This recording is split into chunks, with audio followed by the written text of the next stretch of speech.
வணக்கம். இன்னைக்கு நம்ம பார்க்க போகிறது குக்கும்பர் அவலாக்கி, அதாவது கர்நாடகா ஸ்டைலில் வெள்ளரிக்காவை வச்சு அவல் உப்புமா எப்படி பண்ணுறதுன்னு பார்ப்போமா. ஃபஸ்ட்டு அவல், கெட்டி அவல் தான் நான் எடுத்துகிட்டு இருக்கேன். 2 டம்ளர் அளவுக்கு எடுத்துக்கலாம். 150 ml பிடிக்கிற டம்ளர் அளவில் சொல்லியிருக்கேன்.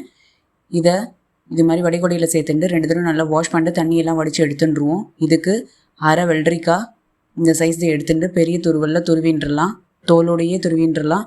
இந்த தண்ணியெல்லாம் வடிச்சுட்டு ரெடி பண்ணிட்டுருவோம். இது அரை டம்ளர் அளவுக்கு எடுத்துப்போம். அரை டம்ளர் அளவுக்கு துருவின தேங்காவை சேர்த்துக்கலாம்.